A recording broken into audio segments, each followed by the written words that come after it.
366 ఒక శ్లోకాన్ని కొద్దిగా గుర్తు చేసుకుని వెళ్తాం.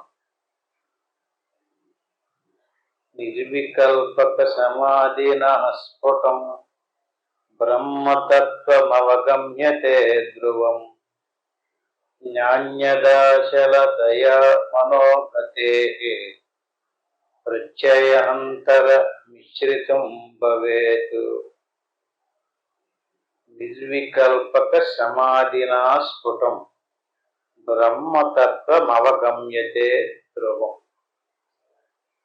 ధ్రువం అంటే మార్పు చెందినటువంటి, చలనం లేనటువంటి, స్థిరమైనటువంటి అర్థం.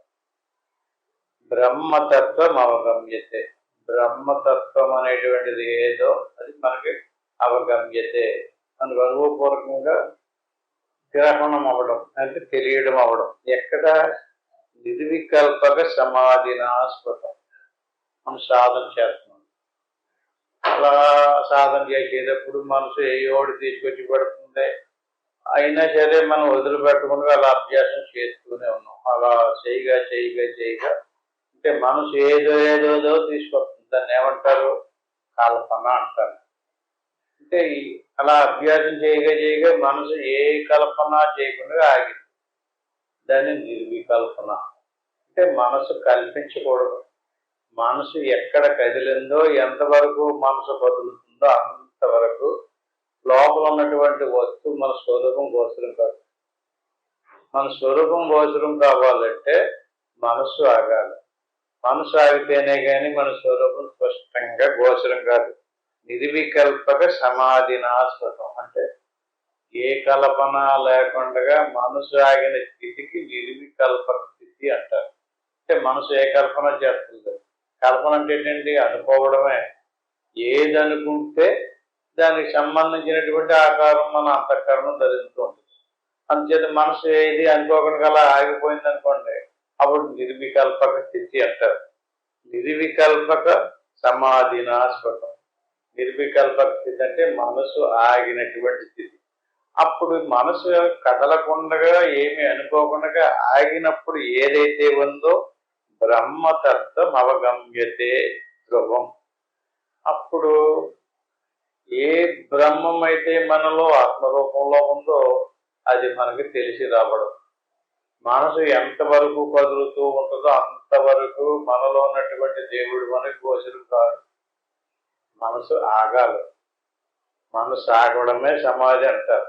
మనసు ఆగినప్పుడు మనలో ఉన్నటువంటి స్వరూపం మనకు స్పష్టంగా గోచరమైంది అనుకోండి, అప్పుడు ఆ అనుభవం ఏదైతే ఉందో అది ఇంక మళ్ళీ చెల్లించదు. మళ్ళీ మనసు వస్తుంది. మనసు వచ్చినప్పటికీ మనసు ఆగినప్పుడు ఏ స్వరూపం అయితే మనకు తెలిసి వచ్చిందో అది అనుభవంలో ఉండిపోతుంటుంది. దాన్ని అనుభవము అంటారు. ఆ రకంగా అనుభవంలో ఉండిపోయినటువంటి దాన్ని మార్పు చెందదు. బయటకు వచ్చి మళ్ళీ మనసు ఆలోచిస్తుంటుంది. బాహ్య సంబంధమైనటువంటి విషయాలు మళ్ళీ మనం కర్మలు చేస్తూ ఉంటాం. కానీ ఆ అనుభూతి ఏదైతే చెందేమో అది పోదు. ఎందుకంటే శరీరానికి సంబంధించినటువంటి ఏ ప్రపంచ సంబంధమైనటువంటి విషయాలు ఉన్నాయో అవి మార్పు చెందుతూ ఉంటాయి, పరిణామం చెందుతూ ఉంటాయి, వస్తూ పోతూ ఉంటాయి. ఆత్మ అలా పరిణామం చెందదు, వస్తూ పోతూ ఉండదు. ఇప్పుడు ఒకేలాగా స్థిరంగా శాశ్వతంగా ఉంటుందన్నమాట. అందుకని దాన్ని ధ్రువము అన్నారు. నాణ్యత శలతయ మనోగతే ప్రత్యయాంతర మిశ్రితం భవేదు.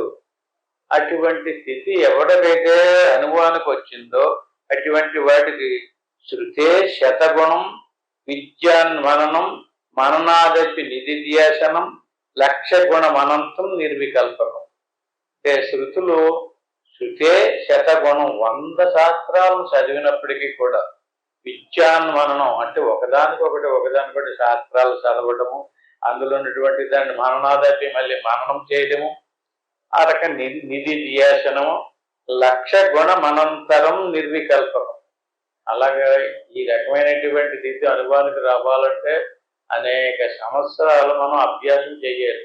ఏదో ఉపదేశం పొందేవండి నాకు వెంటనే రాలేదని అంటే ఇక్కడ ఏం చెప్తున్నారు వీళ్ళు? అనేక సంవత్సరాలు అంటే మనసు బయటికి బాహ్య సంబంధమైనటువంటి విషయాలను తలపోస్తూ వేలాది యుగాలు గడిచిపోయి ఇప్పుడు మనం పుట్టినప్పటి కాడి నుంచి ఏదో ఒకటి చేస్తూ ఉన్నాం, చేసిందంతా మన స్మృతిలో ఉంది. దాన్ని మళ్ళీ తలపోస్తూనే ఉంది. శరీరం పోతుంది. శరీరం పోయినప్పటికీ ఆ లోపల ఉన్నటువంటి సూక్ష్మ శరీరం పోవడం లేదు. ఆ సూక్ష్మ శరీరాన్ని తీసుకుపోయి మళ్ళీ ఇంకో స్థూల శరీరంలో ధరింపజేస్తున్నారు.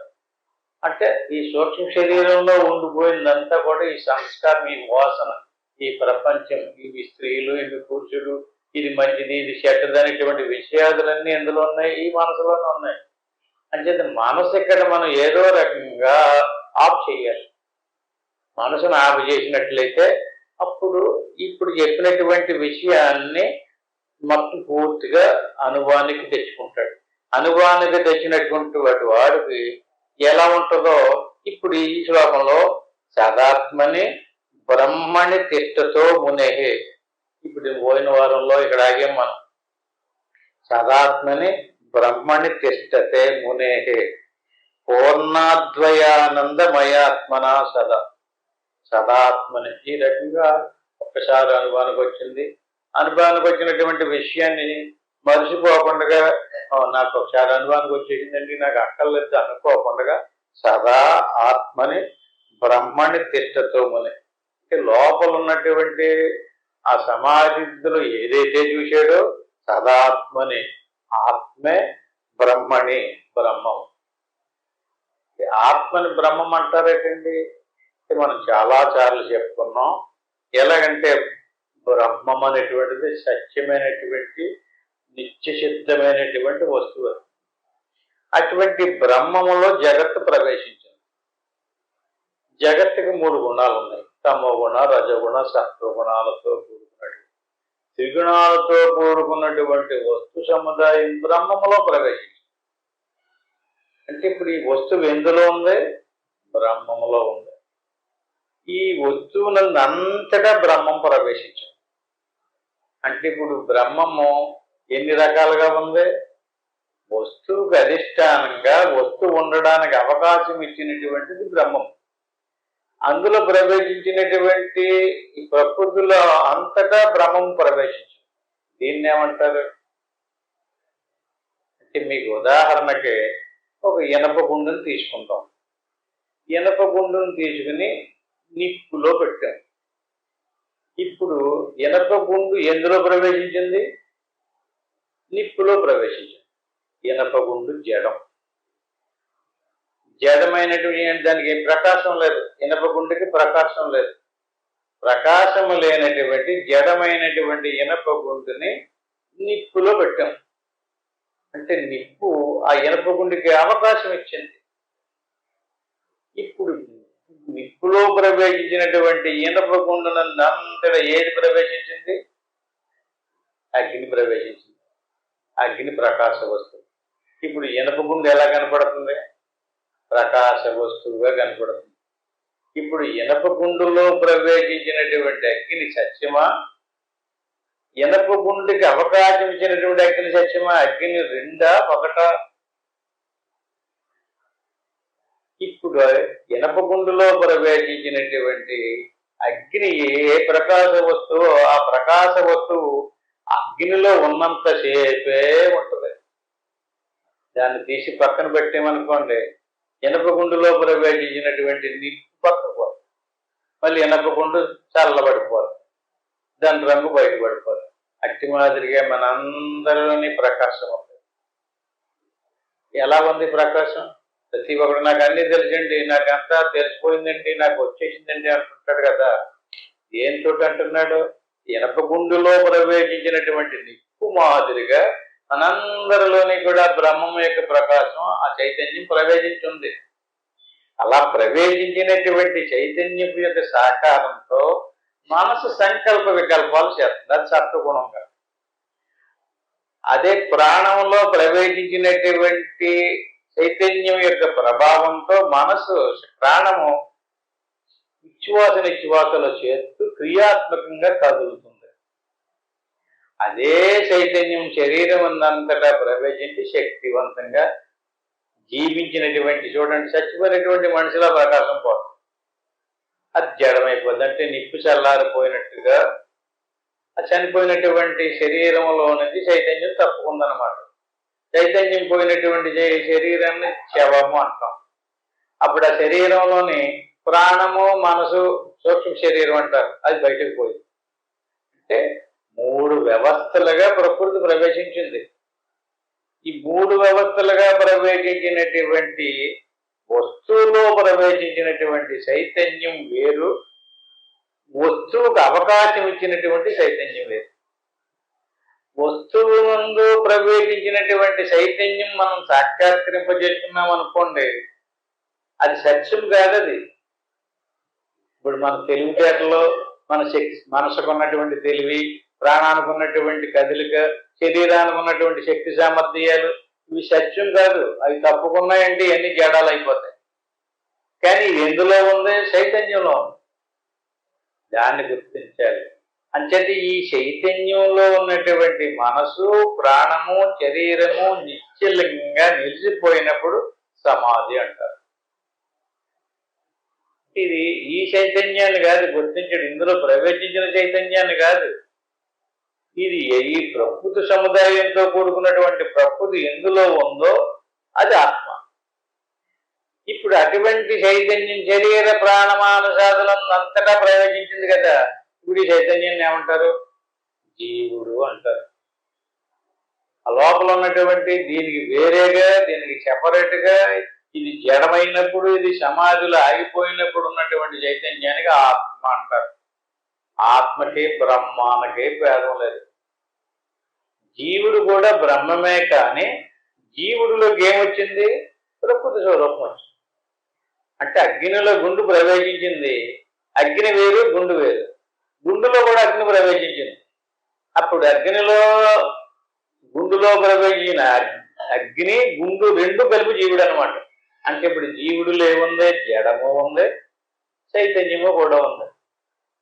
ఇప్పుడు మనం దేన్ని గుర్తించాలి? జడమును వదిలి చైతన్యాన్ని పట్టుకోవాలి.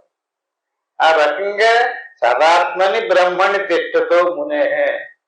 మునులందరూ కూడా ఈ రకంగా ఆ సదా ఎప్పుడూ ఉండేటటువంటి, మార్పు చెందినటువంటి, నిత్యసిద్ధమైనటువంటి తనలోనే ఉన్నటువంటి ఆత్మను పట్టుకున్నారు. సదాత్మని బ్రహ్మని తిష్టతో మునే, అది బ్రహ్మమే అని తెలుసుకున్నారు. ఈ జీవుడు సత్యము కాదు. ఈ జీవుడు నేను చాలా గొప్పవాడిని అంటుంటాడు, అహంకారంతో వ్యవహరిస్తూ ఉంటాడు. ఎలా ఉంటాడు? ఈ మనసులో ప్రవేశించినటువంటి చైతన్యం ఉంది కదా, గుడ్డులో ప్రవేశించినటువంటి నిప్పు మాదిరిగా మనసులోకి చైతన్యం ప్రవేశించినప్పుడు మనసు, బుద్ధి, చిత్తు, అహంకారం అంటుంటాం కదా. ఈ రకంగా మనసులో కొన్ని గుణాలని ఉత్తికొస్తుంది ఈ చైతన్యమే. చైతన్యమే అహంకారాన్ని ప్రకాశింపజేస్తుంది, కామక్రోధాదుల్ని ప్రకాశింపజేస్తుంది. నేను చాలా గొప్పవాడిని, నేను పురుషుడిని, నా మాట పైన ఉండాలి అనేది ఎవరు? చైతన్యం ప్రవేశించడం వల్లే. చైతన్యం ప్రవేశించకపోతే ఇదేం మాట్లాడాడు. మనకు తెలివితేటలు ఉన్నాయి కదండి. చైతన్యం వల్లే. మనకి బలం ఉందనుకోండి, భర్త లగ్గిసి పాడుతున్నాడు అనుకోండి, ఆ చైతన్యం వల్లే. అన్నిటికీ మూల కారణం చైతన్యమే. వస్తువులో ప్రవేశించింది చైతన్యం. వస్తువులో ప్రవేశించి సమస్తము తెలుసుకోగలుగుతున్నాడు, సమస్త పనులు చేయగలుగుతున్నాడు, సమస్త శక్తి సామర్థ్యాలు కలుగున్నాడు. అంచేత పూర్ణాద్వయానంద మయాత్మనా సదా. అంటే దీన్ని ఈ శరీర ప్రాణమానసాదుల కంటే వేరేగా అందులో ఉన్నటువంటి చైతన్యం ఈ చిదాభాస, అలాగే ఈ జీవుడు కాదు. దీనికంటే వేరుగా ఉన్నటువంటి పూర్ణాద్వయానంద మయాత్మనా సదా. ద్వయం అంటే రెండు. ఏది? రెండు చైతన్యాలు ఉన్నాయి మనలో. ఈ రెండు చైతన్యాలలో స్వరూపంలో ప్రవేశించినటువంటి చైతన్యం ఒకటి, స్వరూపాన్ని పక్కన పెట్టి స్వరూపానికి అవకాశం ఇచ్చినటువంటి చైతన్యం. దీనికి మీకు మళ్ళీ ఇంకొక ఉపమానం కూడా చెప్తాను. కుండ తయారు చేసేయమండి. మట్టిని తెచ్చాం. మట్టి ఎందులో ఉంది? ఖాళీలో ఉంది. ఖాళీలో ఉన్నటువంటి ఖాళీలో మట్టిని తీసుకుని కుండను తయారు చేశాం. ఇప్పుడు ఈ కుండ ఎందులో ఉంది? మట్టి ఇంతకు ముందు ఎందులో ఉందో కుండ కూడా ఆ ఖాళీలోనే ఉంది. అప్పుడు కుండకి అవకాశం ఇచ్చింది ఏది? లేక మట్టికి అవకాశం ఇచ్చింది ఏది? మట్టినే. కుండ రూపంలో తయారైనప్పుడు కుండ అంటున్నారు. కుండ రూపంలో తయారవ్వకపోతే దాన్ని మట్టి అంటున్నారు కదా. అట్టి మాదిరిగానే ప్రకృతి ఆకారం ధరిస్తే అది మనిషి అంటున్నారు, ధరించకపోతే దాని ప్రకృతి అంటున్నారు. దానికి పూర్తి రూపం, ముందు రూపం ఆ మూల ప్రకృతి అంటారు దాన్ని. ఆ మూల ప్రకృతి ఎలాంటిది? మట్టి లాంటిది. అది విభజించబడి స్థూల సూక్ష్మ కారణ శరీరాలుగా వస్తు రూపం ధరించినప్పుడు మనిషి, పశువు, కుక్క, నక్క, మేక, గుర్రము, గాడిది అంటున్నాం మనం. వస్తు రూపం ధరించింది. ఆ వస్తు రూపం ధరించిన ముందు కలిసిపోతేనో మూల ప్రకృతి మట్టి, మట్టి అయిపోయింది, కలిసిపోయింది, మట్టే ఉంది. మట్టికి అవకాశం ఇచ్చింది ఏది? ఆకాశం. ఆకాశంలో ప్రవేశించినటువంటి మట్టి కుండ రూపం ధరించింది అనుకోండి. కుండ రూపం ధరించిన తర్వాత ఏమైందో చూడండి. కుండ రూపం ధరించినప్పుడు కుండలో ఖాళీ వచ్చింది. కుండ ఏమో ఖాళీలో ఉంది, కుండలో కూడా ఖాళీ ప్రవేశించింది. ఇప్పుడు ఎన్ని ఖాళీలు? కుండ ఉండడానికి అవకాశం వచ్చినటువంటి ఖాళీ ఒకటే, కుండలో ఉన్నటువంటి ఖాళీ ఒకటే. 2 ఖాళీలు ఉన్నాయి. అంటే కుండలో ఉండేటువంటి, అంటే వస్తువులో ప్రవేశించింది ఏది? కుండలో ఖాళీ వస్తువులో ప్రవేశించింది. కుండ ఎందులో ఉంది? ఖాళీలో ఉంది, అది ప్రవేశించలేదు, అవకాశం ఇచ్చింది. అట్టి మాదిరిగా మనకి చైతన్యం 2 రకాలు. మనలో ప్రవేశించిన చైతన్యం, మన శరీర ప్రాణమాన జాతులు ఉండడానికి అవకాశం ఇచ్చినటువంటి చైతన్యం. 2 చైతన్యాలు. అంటే జీవుణ్ణి ఎందులో కలపాలి? జీవుణ్ణి తీసుకెళ్ళి దేవుళ్ళలో కలపాలి. అంటే కొండలో ఉన్న ఖాళీ తీసుకెళ్ళి ఎందులో కలపాలి? అంతటా ఉండే ఖాళీలో కలపాలి. అంతటా ఉండే ఖాళీలో నుంచి కొండలో ఉండే ఖాళీ సెపరేట్ గా చూపెట్టు. అట్టి మాదిరిగానే ఇనప గుండులో ప్రవేశించినటువంటి నిప్పు ఇనప గుండులో తయారైంది, ఇనప గుండు నిప్పులో ప్రవేశించేసింది కదా. అట్టి మాదిరిగా సన్నాడు నా దేశ కాలాదూషిత ప్రతీక్ష తద్నాంశ పిండ విసర్జనాయ. నాయన, ఓ శిష్యుడా, ఈ శరీరం ఏదైతే ఉందో ఇది ఎలాంటిదంటే త్వక్కు అంటే చర్మం, మాంసం. మాంసం అంటే చెప్పక్కర్లేదు. త్వక్కు అంటే చర్మము, మాంసము. రుదురం అంటే రక్తం. చర్మము, రక్తము, మాంసము, ఎముకలతో కూడుకున్నటువంటి పిండ విసర్జనాయ. ఇదొక పిండం. ఇది నువ్వు అనుకుంటున్నావు, దీన్ని విసర్జించు. విసర్జించడం అంటే ఏంటండి? ఆత్మ చేసుకోమంటున్నాడా? కాదు. అంటే ఆ ఇనపగుండు ఆకారాన్ని వదిలి ఇనపగుండులో ప్రవేశించినటువంటి ఆ నిప్పు ప్రకాశాన్ని గుర్తించి, ఆ ప్రకాశం అందులోకి ఎలాగొచ్చిందో గుర్తించి ఈ ప్రకాశాన్ని ఆ అసలు ప్రకాశంలో కలపాలి. దేన్ని వదలాలి? ఇక్కడ ఇనపగుండులో ఉన్నటువంటి ప్రకాశాన్ని ఏమో తీసుకోవాలి, ఇనపగుండును తీసుకోకూడదు. కొండను తీసుకోకూడదు. కొండలో ఉండే ఖాళీని తీసుకోవాలి. కొండను వదిలేయాలి, కొండలో ఉన్నటువంటి ఖాళీని తీసుకోవాలి. కొండలో ఉన్నటువంటి ఖాళీని తీసుకుని అంతటా ఉన్నటువంటి ఖాళీకి, కొండలో ఉన్నటువంటి ఖాళీకి డిఫరెన్స్ ఏముందో దాన్ని నీ బుద్ధి బలంతో పరిశీలన చేయాలి. అంటే నీ స్వరూపానికి, పరమాత్మ స్వరూపానికి భేదం లేదు. 2 ఒకటే స్వరూపం. పూర్ణాద్వయానంద మయాత్మన సదా. దైవం అంటే అది 2 కాదవి. కుండలో ఉండే గాలి, బయట ఉండే గాలి ఒకటే. అలాగే ఇనపగుండులో ఉన్నటువంటి నిప్పు, ఇనపగుండుకి అవకాశం ఇచ్చినటువంటి నిప్పు కూడా 2 ఒకటే. ఈ రకంగా ఎవడైతే ఉన్నాడో అటువంటి వాడికి పూర్ణ దయానంద, ఈ 2 కలిసినప్పుడు వస్తువుని త్యాగం చేసి స్వరూపాన్ని పట్టుకున్నప్పుడు ఆనందం కలిగింది. అంటే వస్తువు ద్వారా కూడా ఆనందం కలిగింది. మనం ఏదైనా సరైనటువంటి రుచికరమైనటువంటి పదార్థం తిన్నప్పుడు, మనకు నచ్చినటువంటి వ్యక్తులతో గడిపినప్పుడు, డబ్బు మొదలైనటువంటి చూసుకున్నప్పుడు ఆనందం కలుగుతుంది. అది ఎలాంటిది? విషయానందము అంటారు. విషయానందం, ఆత్మానందం ఒకటి కాదు.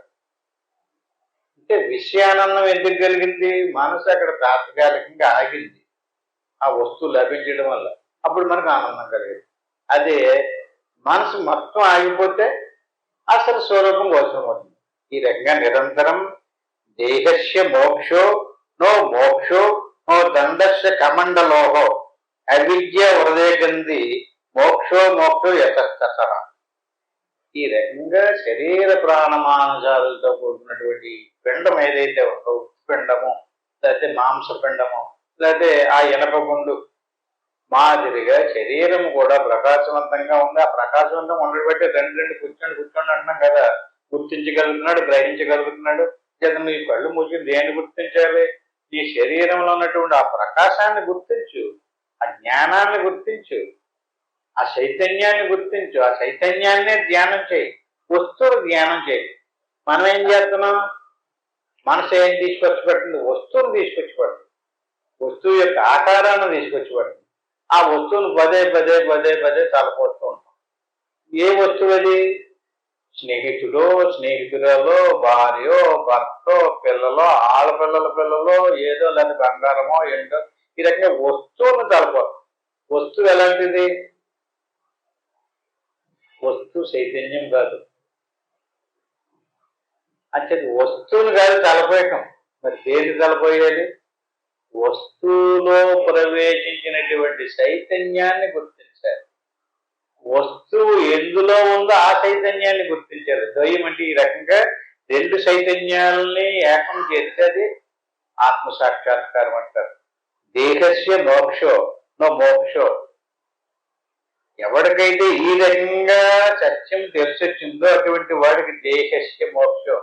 అంటే దేహం మరణించడం వల్ల మోక్షం కాదు.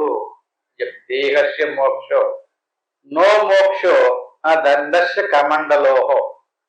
కొంతమంది దండం పట్టుకుంటారు. నా దండస్య, దండం అంటే అదే త్రిదండము ఏకదండము అంటూ పెట్టుకుంటారు కదా. ఆ దండాలు పెట్టుకున్నటువంటి వల్ల మోక్షం కాదు. దేహం మరణించడం వల్ల మోక్షం కాదు. లేదా మునీశ్వరులు గారు కమండలం ఉంటుంది కదా, కమండలం పట్టుకుని తిరుగుతుంటారు, లేదా దండం పెట్టుకుని తిరుగుతుంటారు. అవి మోక్షం కాదు. దండము ధరించడం వల్ల మోక్షం కాదు, కమండలం ధరించడం వల్ల మోక్షం కాదు. నామాలో ఈ ఊరుబొట్లు, అడ్డబొట్లు, నిలువు బొట్లు ధరించడం వల్ల మోక్షం కాదు. లేకపోతే రుద్రాక్షమాలలో తులసి పూసలు మెడ నిండా పూసలు వేసి తిరుగుతారు కదా, వాటి వల్ల మోక్షం కాదు. నా దేహస్య మోక్షో నా మోక్షో నా దండస్య కమండలోహో. ఇలాంటి ఏషాలో మోక్షం కాదు. మోక్షాన్ని ఇవ్వబయ్యి చూసేవాడికి మాత్రం ఆహా ఏం బాగున్నాడండి, మెడనండి ఎన్ని ఆ రుద్రాక్షలు వేసుకున్నాడండి, ఎన్ని పూసలు దండలు వేసుకున్నాడండి, ఎన్ని నామాలు పెట్టుకున్నాడండి. యాసాలయ్యి ఒక్కరోజులు యాసాలు వేస్తుంటారు కదా, ఆ యాసాల వల్ల మోక్షం రాదు. నో మోక్షో దేహస్య మోక్షో నో మోక్షో నా దండస్య కమండలోహో అవిద్య హృదయ గ్రంథి మోక్షో మోక్షో యతస్తత. అంటే మోక్షం రావాలంటే నాయన ఇలాంటి కోతేశాల వల్ల ఏమి మోక్షం రాదయ్యా. బయట ప్రపంచ జనాలకి మోక్షం అంటేటో తెలియక, దేవుడు అంటేటో తెలియకపోవటం వల్ల ఈ దేవుడిలాగా ఏదో ఏదో రకరకాల వేషాలకి ప్రజలకు చూపించి వాళ్ళన్ని భ్రమింప చేయటం అన్నమాట. దాన్ని ఏమంటారంటే అవిద్య హృదయ గ్రంథి. అంటే హృదయ గ్రంథి తెగలేదు. మోక్షం పొందాలంటే అవిద్యా గ్రంథి తెగిపోవాలి. అవిద్యా గ్రంథి అంటే ఈ స్థూల సూక్ష్మ కారణ శరీరాల కంటే ప్రకృతి స్వరూపం కంటే వేరుగా ఏ స్వరూపం అయితే ఉందో ఆ స్వరూపాన్ని ఎవడైతే చూసాడో అటువంటి వాడికి అవిద్య హృదయ గ్రంథి. ఈ గ్రంథి ఈ మూడు అంటే గ్రంథి అంటే మూడండి ఏమో లేదు. జన్యం వేసుకుని ముడేస్తారా, లేదా మొత్తాలు కట్టుకుని ముళ్ళు వేస్తాం కదా, దాన్ని గ్రంథి అంటారు. మూడు వస్తువులతో ముడిపడి ఉంది గ్రంథి. దీన్ని అవిద్యా గ్రంథి అంటారు. అవిద్య అంటే స్థూల సూక్ష్మ కారణ శరీరాలకి మూడింటికి అవిద్య అని పేరు. అవిద్య హృదయ గ్రంథి. ఈ మూడు ఎక్కడ పడింది? హృదయంలో పడింది. మూడు ఎక్కడుంది? బయట లేదు. నామాలో పెట్టుకుంటే మూడు ఊడిపోదాం, దండక మండలాదులు ధరిస్తే మూడు ఊడిపోదాం. మరి ఎప్పుడు మూడు పడుతుంది? ముడి ఎక్కడుంది? యువతలు ఉందా ముడి, బయట ఉందా ముడి, ఇప్పేసిన ముడి వడదీసుకోవటానికి? ముడి ఎక్కడుంది? హృదయంలో ఉంది. అవిద్య హృదయగంధి మూడు ఊడిపోవాలంటే స్థూల సూక్ష్మ కారణ శరీరాల మూడు దాటిన తర్వాత ఏ చిదానంద స్వరూపం అయితే ఉందో, ఏ చైతన్య స్వరూపం అయితే ఉందో అది నీకు సాక్షాత్కారం అవ్వాలి. ఈ మూడింటిని దాటినటువంటి స్థితి నీకు అనుభవానికి వచ్చినప్పుడు అప్పుడు మూడు ఊడిపోవాలి. ఓహో ఇదే నేను, ఇది కాదన్నమాట అని తెలిసిన తక్షణం ఆ మూడు ఊడిపోతాయి. ముడి పడిపోయింది. ఎప్పుడు పడిపోయిందో అనాది. యుగాలు గడిచిపోతున్నాయి, సంవత్సరాలు గడిచిపోతున్నాయి, జన్మలు గడిచిపోతున్నాయి. ప్రతిసారి వెళ్తున్నాడు, మళ్ళీ ఇంకో శరీరం ధరించుకొస్తున్నాడు, మళ్ళీ వెళ్తున్నాడు, మళ్ళీ వస్తున్నాడు. ఇలా వస్తానే ఉన్నాడు కానీ మూడు ఊడలేదు. మూడు ఊడిపోయింది అనుకోండి మళ్ళీ తిరిగి రాడు. అని చచ్చిపోవడం మోక్షం కాదని ముందే చెప్పారు. బ్రతికుండగానే మోక్షం, దాన్నే జీవన్ముక్తుడు అంటారు. అవిద్య హృదయ గ్రంథి మోక్షో యతస్థత. ఎక్కడ అవిద్యా గ్రంథి మూడు ఊడిపోయిందో అది మోక్షం. సావు మోక్షం కాదు, దండక మండలాదులు మోక్షం కాదు.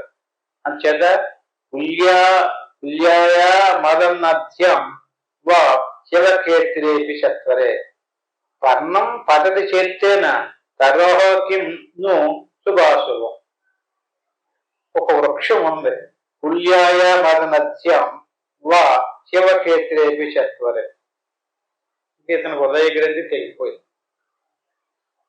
ఎప్పుడైతే హృదయ గ్రంథి తెగిపోయిందో అతనికి విషయం స్పష్టంగా తెలిసింది. ఏది దేవుడో, ఏది జీవుడో, ఏది నేనో తెలిసింది, ఏది నేను కాదో తెలుసు. ఆ తెలిసినటువంటి సాధకుడి యొక్క మనసు ఎలా ఉంటుందో చెప్తున్నాడు. చెట్టు ఒక వృక్షానికి తుల్యాద మదనధ్యం వా శివక్షేత్రేపి సత్వరే పర్ణం పతతి చేత్తేన. చెట్టు నుంచి ఆకులు పుడుతుంటాయి. ఆ పుట్టినటువంటి పర్ణం అంటే ఆకులు, చెట్టు నుంచి పుట్టినటువంటి ఆకులు. ఆ ఆకులు ముందు చిగురు అంటారు, అవి పెరుగుతాయి. ఆ పెరిగి పెద్ద ముదిరిపోయి ఆకులు ఏమైతే రాలిపోతుంటాయి. రాలిపోయినటువంటి ఆకుల్ని ఎక్కడ పడితే మంచిది అని అడుగుతున్నాడు. చెట్టు నుంచి ముదిరిపోయిన పండిపోయినటువంటి ఆకులు రాలిపోతున్నాయి కదండి. పర్ణం పతతి అంటే పడిపోవడం, రాలిపోవడం. చేత్తేను ఎక్కడ పడాలని కోరుకుంటుందో ఆ వృక్షం అడుగుతున్నాడు. వృక్షం ఉంది, ఆకులు రాలిపోయినాయి.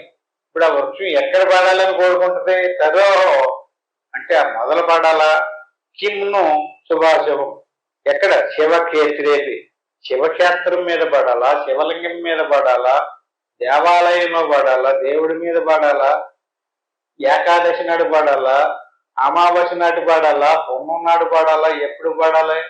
ఏది ఆ ఆకు. అలాగే నీ శరీరం కూడా ఒక ఆకు. నీకు ఆత్మసాక్షాత్కారం పొందేశావు, నీవు ఒక వృక్షాన లాంటి వాడు. ఇప్పుడు ఈ పర్ణం ఎలా రాలిపోతుందో అట్టి మాదిరిగా ఎప్పుడు ప్రారంభం అయిపోయిందో అప్పుడు ఆ శరీరం ఊడిపోతుంది. ఆ శరీరం ఊడిపోయినప్పుడు నువ్వు ఎక్కడ పడాలని కోరుకోకు.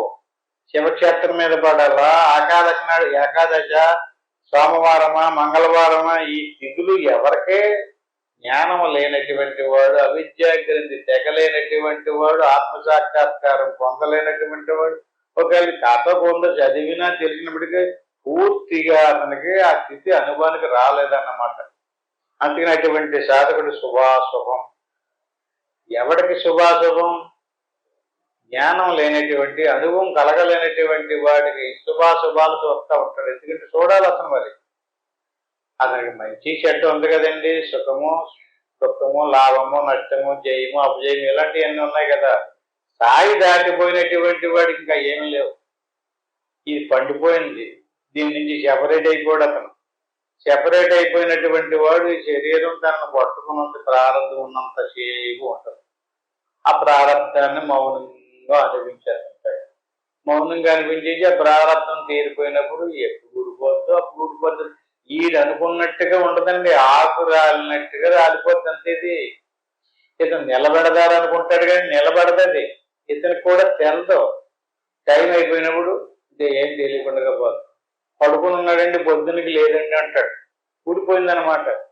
అట్టి మాదిరిగా తుల్యాయ మదనధ్యం వా శివక్షేత్రే విషత్వరే కర్ణం పద్ధతి చేస్తేన సరోకిం శుభాశుభం అంచది శరీరం నువ్వు కాదు, నీ స్వరూపమే గుర్తుపెట్టుకో, నీ స్వరూపాన్నే పట్టుకో, నీ స్వరూపాన్ని గురించి ఆలోచించి నీ స్వరూపాన్నే తెలుసుకో.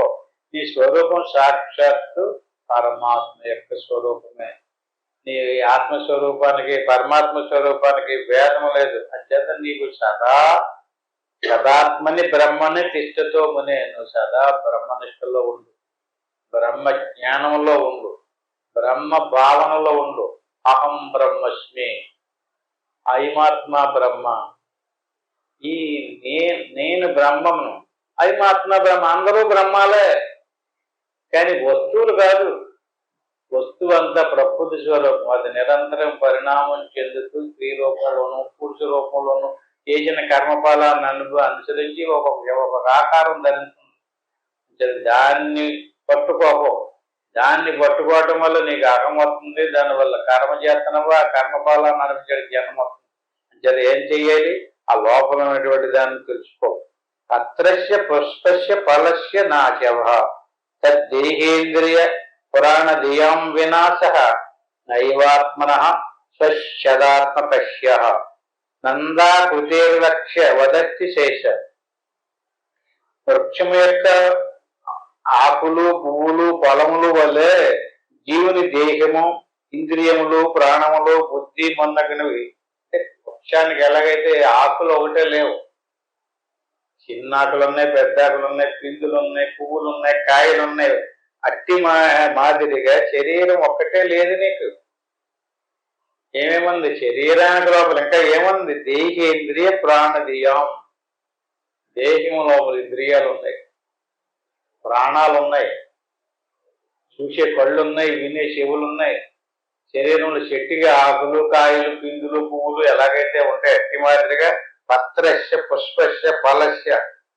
పత్రాలంటే ఆకులు, పుష్పస్య అంటే పువ్వులు, ఫలస్య అంటే పళ్ళు, ఫలాలు, కాయలు. దేహేంద్రియ ప్రాణదియాం వినాశ. దేహేంద్రియ, దేహము, ఇంద్రియాలు, ప్రాణాదులు మొదలైనవన్నీ కూడా వినాశము చెందేయే. ఏ సత్యము కాదు, శరీరం సత్యము కాదు, ఇంద్రియాలు సత్యము కాదు, ప్రాణము సత్యము కాదు, మనసు సత్యము కాదు. అవన్నీ కూడా ప్రకృతితోటి తయారైనవి నాయన. నైవాత్మన స్వస్య తదాత్మకస్య. ఆత్మ ఒక్కటే సత్యం. ఆత్మస్వరూపమే నిత్యం. ఆత్మస్వరూపం జ్ఞానస్వరూపం. అదే నీ స్వరూపం. నీ స్వరూపాన్ని వదిలేసుకున్నావు.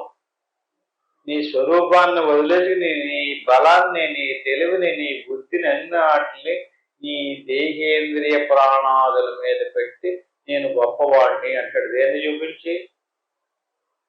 ఎవరిదైనా సరే ప్రకృతి స్వరూపంతో తయారైందే. కాకపోతే ఒకటి స్వరూపం కొంచెం కాంతివంతంగా ఉంటుంది, కొంతమంది కొంచెం కాంతివంతంగా ఉండదు. ఒక తెలివితేటలు ఉంటాయి. ఏంటి దానికి కారణం ఏంటో తెలుసండి?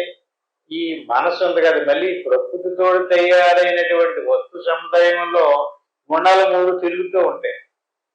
మనసు ఉందనుకోండి, మనసులో సత్వగుణము ఉంటుంది, రజోగుణము ఉంటుంది, తమోగుణము కూడా ఉంటుంది. సత్వగుణం ఉన్నటువంటి మనసు, సత్వగుణం అభివృద్ధి చెందినటువంటి మనసు తెలివిగా ఉంటుంది. అదే ఆ మనసులో రజోగుణం అభివృద్ధి చెందిందనుకోండి, ఇంక నిత్యము ఏదో ఆలోచన చేస్తే సుఖం లేకుండా ఆలోచన చేశారు. అదే తమో గుణం అభివృద్ధి చెందిందనుకోండి మనసులోని, అది ఏది గ్రహించలేదు, ఏది ఆలోచించదు, అలా బద్ధకంగా నిద్రపోయినట్టుగా ఉంటాడు, ఆలస్యంగా ఉంటాడు. అంటే ఈ మూడు గుణాలు కూడా శరీరంలోనూ ఉంటాయి, ప్రాణంలోనూ ఉంటాయి, మనసులో కూడా ఉంటాయి. అంటే ఒక్కొక్క వస్తువు ఒక్కొక్క గుణంతో తయారైనప్పటికీ కూడా మళ్ళీ ఈ మూడు గుణాలు ఈ మూడు వస్తువుల్లోనూ కూడా హెచ్చు తగ్గుల్లో తిరుగుతూ ఉంటాయి. ఆ తిరగడం వల్ల సత్వగుణం, కొంచెం ప్రకాశవంతంగా ఉన్నటువంటి సత్వగుణం శరీరంలో ప్రవేశించింది అనుకోండి, వాళ్ళ శరీరం కోమలంగా మంచి క్లాస్గా అందంగా కనపడుతుంది.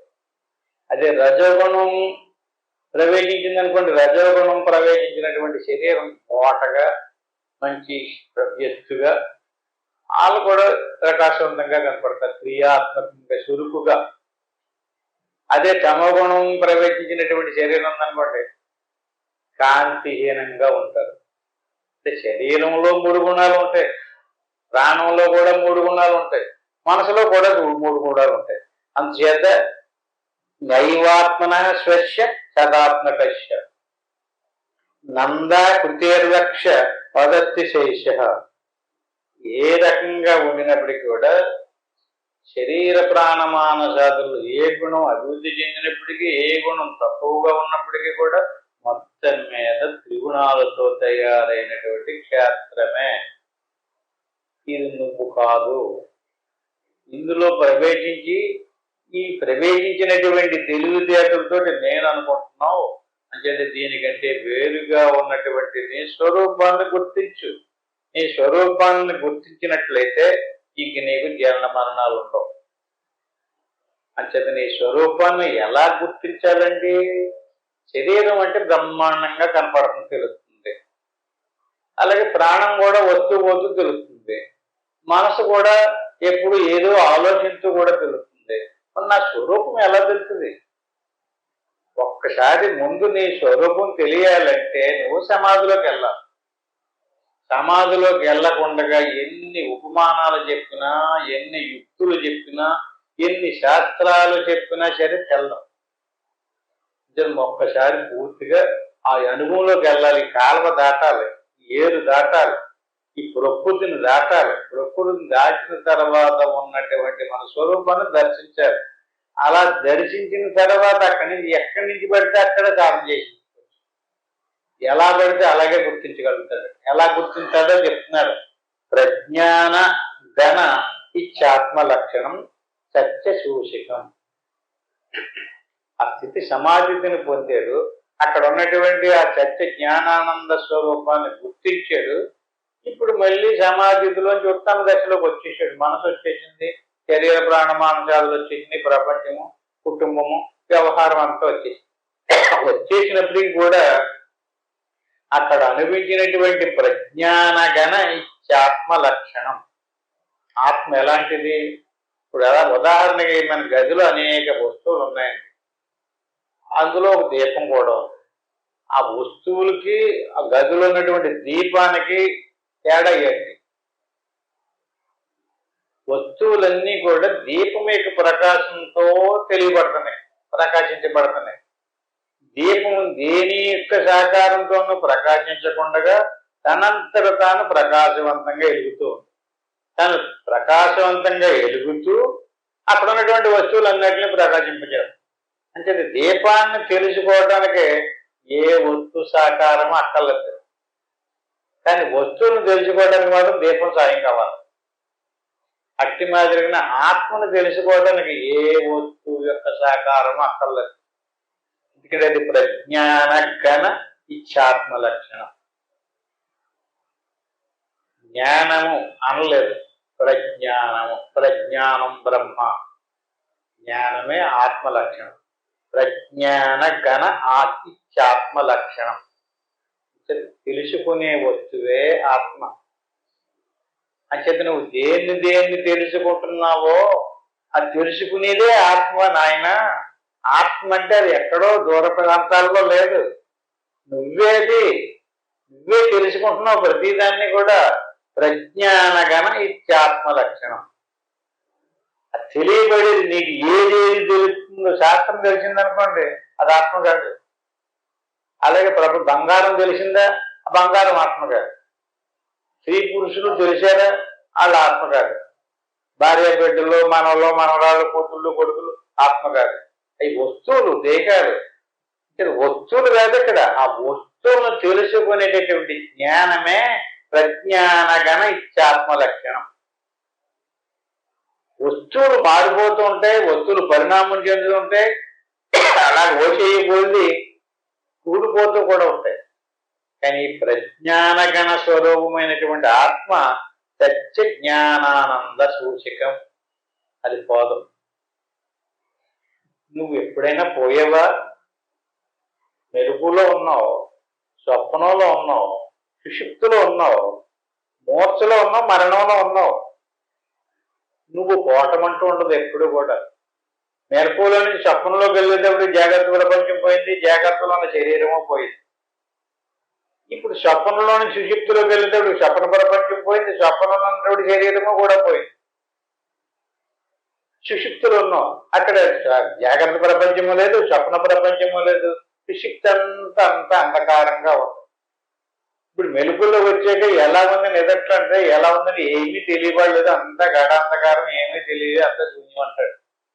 మరి అంతా గాఢాంధకారంగా శూన్యంగా ఉందన్న విషయం ఎలా తెలిసిందండి?